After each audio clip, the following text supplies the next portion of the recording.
You are listening to the Why Smart Women podcast, the podcast that helps smart women work out why we repeatedly make the wrong decisions and how to make better ones.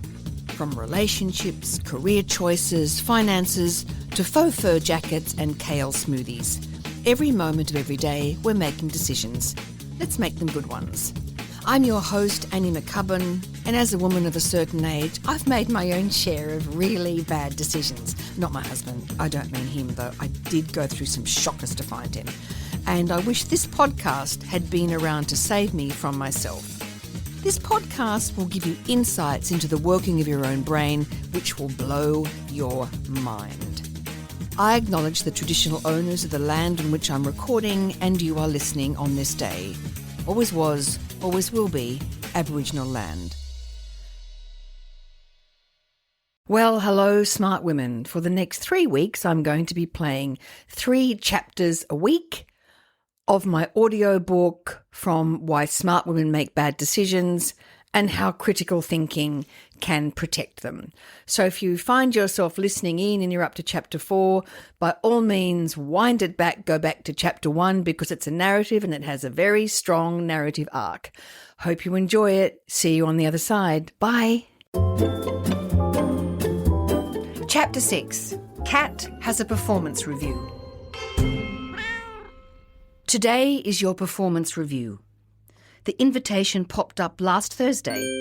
As far as you're concerned, the word invitation should be sequestered for happy usage, like weddings and makeup events at David Jones, not dispiriting performance reviews. Your manager Simon is conducting the review. Simon reminds you of your Uncle Steve, who's also had a fairly tragic hair transplant. Simon's hair implants are recent, so his hairline is reminiscent of a reforestation project. Your plan for the performance review is to get in and out without having to talk about why you hired Lisa Miles, who was brilliant in the interview, but since then has revealed herself to be Satan with good hair. Between Lisa and the hipster, your life has virtually been ruined. You reach into your bag and pull out a bottle of breath freshener, spray it into your mouth and immediately gag. You look at the bottle. It's lens cleaner. Why do they make the bottle so familiar? Surely myopia and halitosis are not such rare companions. You have to walk past Lisa Miles' desk to get to the office in which your review is being held. Normally you avoid this route at all costs. She looks up as you pass, smiles faintly, tucks an imaginary escaped hair behind her ear. Good luck with your performance review, Kat. She, like Putin, knows everything about everybody. Simon is there before you. It's a window-facing office. Good. The internal offices make you claustrophobic. Simon is on the phone when you arrive, and with a theatrical wave indicates the seat. His eyes are blue and clear, framed by well-tended eyebrows. Men with overly groomed facial hair make you uncomfortable. The hipster's eyebrows are invigoratingly wild and masculine. You run 2 fingers over your own unkempt eyebrows. So, Kat, Simon says loudly, as if the room were full of people and he must speak over the din. how are you? I'm good, thanks. How are you, Simon? I'm well, thanks, Kat. Glad the heat's behind us. My wife says it's been the hottest summer she can remember. I'm not sure about that. He says conspiratorially. I think it might be her age. You didn't even know he was married. Now your mind is constructing poor menopausal Mrs. Walker. Do you play sport, Kat? Oh God, you think. He's creating rapport. I go to the gym, Simon. Well, that's good, Kat. Keeping fit is important. Though, saying that, the extent of my sport involvement is watching my son play soccer. You loathe all sport but are now compelled to ask him how old his son is and in what position he plays. He's 11 and he's a striker. Striker, Simon. You say. Well, that's impressive. You and the cat were pressed into service as soccer-mad friends to the hipster during the World Cup. You had feigned interest and risen at 4 a.m. to sit freezing on the couch. Mr. Kovacic, immune to the early hour, would materialise in his red and white checkered dressing gown, deposit Croatian fritters and Ožujsko beers on the table, pat you on the head and take up his position 10 centimetres from the TV. The serious shouting would then commence. If their railing at the clearly biased and corrupt refereeing became too vocal, Mrs. Kovacic would rap sharply on the wall. The chastened Mr. Kovacic would then sit on the couch, put Big Pussy on his lap, and obediently clap his hand over his mouth to muffle his gusts of horror or triumph. The hipster would shake his head behind Mr. Ch.'s back and mouth stupid leb. You did not consider Mr. Ch. a stupid leb, but would nod in tacit agreement. So, Kat, what achievements are you most proud of? Well, you're not proud of being mean about Mr. Ch. Concentrate, Kat. Bring this review to a close. You put your hand to your chin like you're really considering the answer. Well, the team hit its KPIs. He looks down at his papers. Good, yes, I can see that. So, what are your goals for the next 6 months? Your goals are losing 2.75 kilos and getting the hipster back. I plan on consolidating the progress of the last quarter and maximising the inherent diversity of our team. Good, good. Says Simon. He looks at you directly. He'd learned at a recent training workshop that a direct gaze is necessary to indicate engagement and connectivity. So what are the measurable benchmarks that would indicate you'd consolidated the progress of the last quarter and maximised the diversity? God, measurable benchmarks. Well, even though we've lost 3 key performers, Thanks to Lisa, you think to yourself, I'm on track to deliver the module on time and within budget. Good, good. says Simon. And what have I done to either assist or to hinder your performance? His direct eye gaze is slipping. He doesn't want to look at you. The muscles around his mouth tighten. You're tempted to say hinder, just to watch him arrange his face and attempt to look interested in your feedback. I feel very assisted, Simon. You say. His mouth relaxes. He smiles at you. Well, I certainly like to think I empower you to be the best you can be. Empowerment was one of the hipster's favourite words. He would say sadly, I'm just trying to empower you, Kat, to be your best self. leading you to conclude that however your best self was, it wasn't the current version of yourself. And I like to think that empowerment cascades down. You say to Simon. I'm really working on not micromanaging my team. This statement is performance review gold. It shows that you care so much that you're all over the detail, treating the business like your own, but you're also aware of your own development needs around delegation. Why couldn't you be this strategic with the hipster? Why didn't you treat your relationship like a performance review? Meet those KPIs, hit your measurable benchmarks, stay thin, be interesting, listen to his stories without interrupting and love his cat. Good, good. Simon says, taking notes. His hands are small and he wears a ring. You wonder if his wife wears her ring or if her fingers are too swollen with the heat. Focus, Kat, 10 more minutes and you're out of here. Do you have the tools and resources you need to perform your job? Resources and tools. Well, you need a flak jacket to get through the day with Lisa on the team. Yes, Simon, I feel well resourced. Do you have any other concerns going forward? The phrase going forward always strikes you as spectacularly redundant. You have some concerns going backwards. You had a good life until the hipster left and you hired Gollum Lisa. You smile warmly. No, Simon, no other concerns. What do you want your next position at this company to be? You want to be CEO, stand behind that big desk, have long lunches in the boardroom and appear at Senate estimate hearings. Actually, maybe you don't. To be honest, You say. I just see myself consolidating my current role before I progress anywhere. Nice, humble but focused. You glance at his list. He's been ticking things off. He's near the bottom. Good. No mention of complaints about Lisa and you should be out of here home free in minutes. OK, good, Kat. Also, just in relation to your FTEs, we're thinking of a change in relation to Lisa. Hell and damnation. You look out the window so close. You were so close to not having to admit your mistake in hiring her and your terror in managing her out. They're going to go over your head and manage her out themselves. This will look very bad for you. You'll look weak with poor judgment. Look, Simon, You say. she was very good in the interview. To be honest, management should take some responsibility for this situation. If I hadn't been so under the pump, maybe I'd have made a different hiring decision. You lean forward. Just to let you know, she might become very difficult during the managing out process. Simon looks confused. Managing her out? No, we're moving her into Julia's role. You feel like someone's belted you on the side of the head with a fry pan. He must mean a different Lisa. Your brain loyally goes searching for another Lisa. It can only come up with Lisa Simpson. Lisa? You say. Yes, Lisa Miles. We're moving Lisa into Julia's role. Julia? You say. Your brain goes searching. It can only come up with Julia Gillard. They're moving Lisa Simpson into Julia Gillard's role? Well, that'll never work. You stare out the window mouthing Julia Gillard. Cat, Says Simon. You must get a grip. This is an emergency. This is the worst idea anybody has ever had in the history of the world. The Lisa Simpson Julia Gillard rumination has lost you critical strategic planning time. Right, Simon, so Lisa into Julia's role. You say, using the well-worn strategy of buying time by repeating what he's just said. yes. Says Simon. Lisa Miles, the fox in charge of the hen house. Simon, you're aware that part of Julia's role is client-facing? We're aware of that. Says Simon. We think Lisa has some really good people skills. Good people skills? Good God. You say. She definitely has some great qualities. Good strategy. Don't bag her out completely. Right. Says Simon. For instance, one of her really good qualities is her capacity to think outside the box. You continue. She really gets into some blue sky thinking. Blue sky thinking. Repeats Simon. The repeat technique is getting some usage this afternoon. Now, the downside could be her tendency towards impetuosity. Oh, Kat, well done. You're on fire.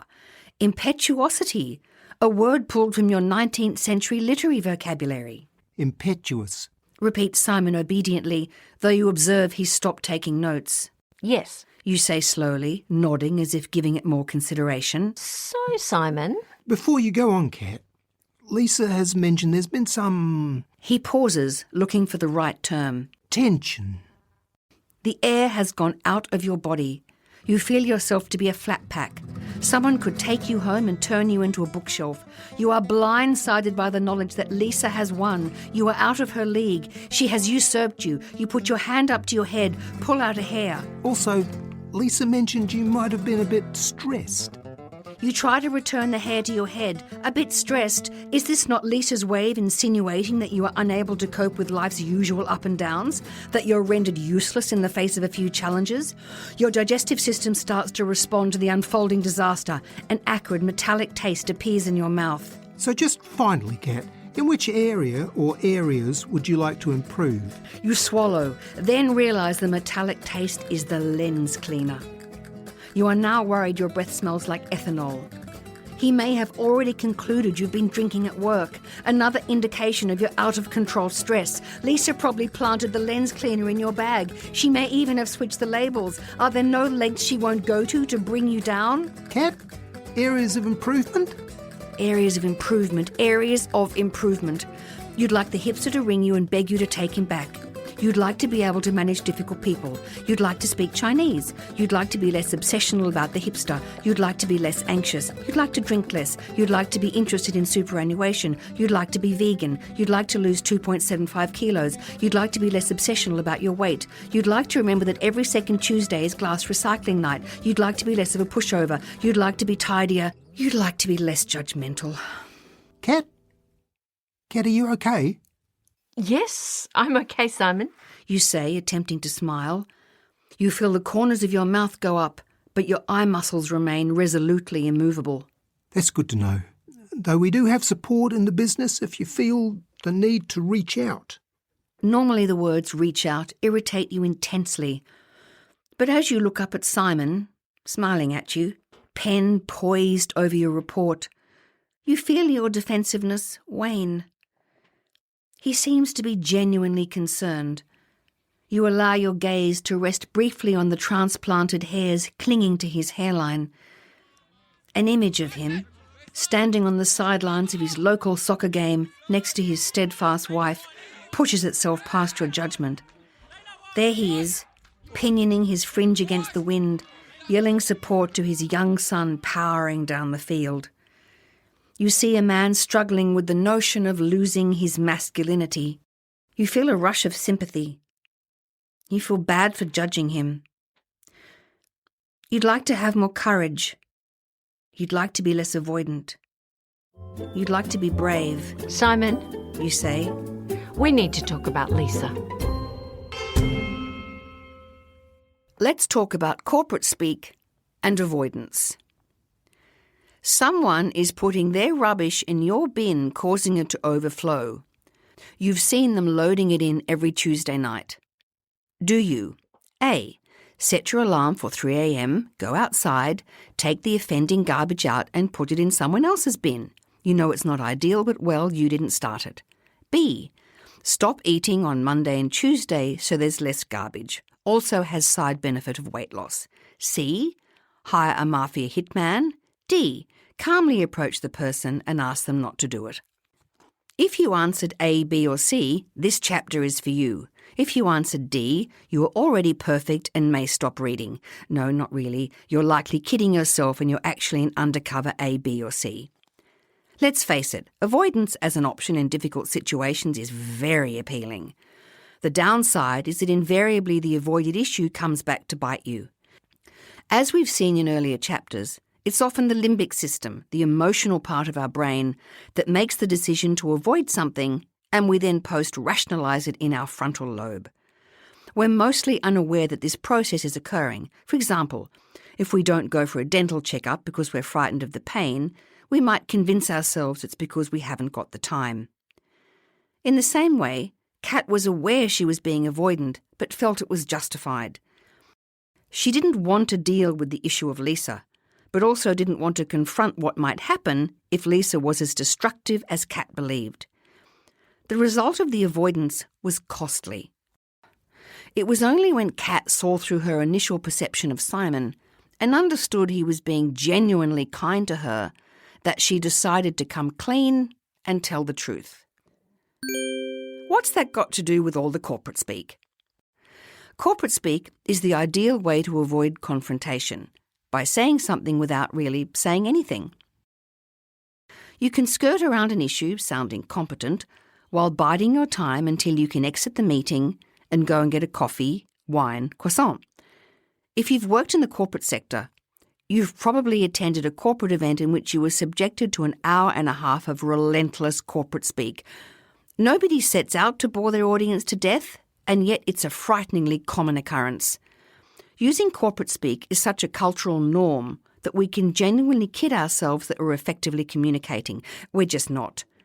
We've forgotten why we're speaking. It's not only to deliver information, but also to change or affect people's opinions. To do that, we need to use real language and not shy away from using emotion and personal stories. Yet we're so often guilty of leaning into the clinical familiarity of corporate speak. It's so ubiquitous we don't even notice we're doing it when actually we're drowning in it. Why does it matter? Because it's easy to use the phrase maximise inherent diversity or 1,000 others like it without the speaker or the listener knowing precisely what is meant. And precision in speech is important. Without precision, it's possible to speak in a meaningful, sounding way without saying anything at all. Corporate language paints in such large, obscure strokes that nuance or specificity is impossible. And that allows everyone to remain unaccountable for outcomes because no one is quite sure what's being asked of them. What happens to our personalities? There's a general consensus in business that when we walk into the meeting, review, conference or boardroom, we take our personalities off, including our sense of humour, and leave them standing around on the corner smoking a cigarette until we've finished. No wonder they're grumpy on our return and demand to be given chips and a nice unwooded Chardonnay. The language of home, TV, books, children, theatre, happiness, tragedy, drunken nights out and cosy nights in. The language we use to describe our daily anguish to our friends on the phone. It's all abandoned as soon as we clock on and enter the realm of business. If we really want to review someone's performance and not just use the half hour as a box-ticking exercise, we need to ask genuine questions and encourage the other person to give considered answers. One of the effects of clinical language is that it can keep the conversation sterile. This is an excellent way to avoid having to deal with anything difficult. Asking real questions, using real language, and encouraging real answers mean that real issues and real emotion may arise during the meeting. This can be confronting for the manager, as dealing with complex issues needs emotional sensitivity and a deft touch. Managers should be assisted in developing the critical thinking skills and emotional resilience to deal properly with their teams. Loving yourself sounds like a tall order. Go for liking yourself most days. Of course, the culture under which the business operates has a huge influence on whether conversations between managers and their people are real or not. But culture and how we get it so wrong is another book, people. The availability heuristic, again. Like Mrs. Hume in Chapter 3, Kat has made her assessment of Simon based on the availability heuristic. She draws conclusions about him based on examples that most easily come to mind, and the person who most easily comes to mind is Kat's Uncle Steve. Thinking of examples that quickly come to mind is a time-efficient way to problem solve. We're back relying on our prehistoric brains again. The availability heuristic is an evolutionary adaptation. Having to conjure everything from scratch would be a huge cognitive load. The downside of heuristics is they allow for racism, sexism, ageism, in fact any ism to arise. This results in us thinking of a person as part of a preconceived group rather than as an individual. Simon probably broadly shares the characteristics of Uncle Steve, so how convenient, no further thinking required. He's like Uncle Steve, so she can play him like Uncle Steve. Except she couldn't. Simon, though too reliant on corporate speak, did not allow himself to be diverted from the topic of Lisa, despite Kat's best efforts. Getting smarter. Again, using critical thinking to approach issues is, well, critical. So you need metacognition, thinking about your own thinking. You need to question your assumptions, query your biases, and interrogate the veracity of your emotional reactions. Kat catastrophized when confronted with the idea of Lisa's promotion. She allowed her limbic system to take over her brain, right when she needed her frontal lobe to increase her capacity for clear thinking. The reason most of us don't genuinely question a person's interpretation of the reality is that our limbic systems are scared to death of conflict. So we wade around in corporate speak till the danger has passed. We need a rebellion around corporate speak. It isn't just boring us to death, it's endangering us as a society. We can't track or challenge what's going on in our world if those who lead us use impenetrable language. Be brave and keep it real, people. Get your thoughts straight. Mind your language. If you work in a corporate environment and you are asked to give a presentation or conduct a performance review, make a note of how much corporate speak you've included. See what happens if you ask yourself, what do I actually mean by that sentence? Strip out the corporate speak and use real language you'd use with friends. Note the different reaction you'd get from the person you're speaking to or the audience. Is the sky really falling? Do you catastrophize? If you have the propensity to assume the absolute worst, the first thing you have to do is notice that's where your brain has gone. If you're a serial catastrophizer, you can use the Tame the Dragon technique from Chapter 5 to distract your brain from its disastrous ruminations. If anxiety is an ongoing problem for you, go and see a registered psychologist. Suspend judgment. Are you having an intuitive response to someone, either in the positive or negative? This could be your brain layering on an old memory or perception. If you can, withhold judgment. Your perception may be accurate, but then again... New hire halo. Is there someone in the media or your business that you trust because you like them in another context? For example, has someone come to your business with a halo from the business they worked in before? Has this skewed your thinking about their ideas and/or value to the business? End of Chapter 6.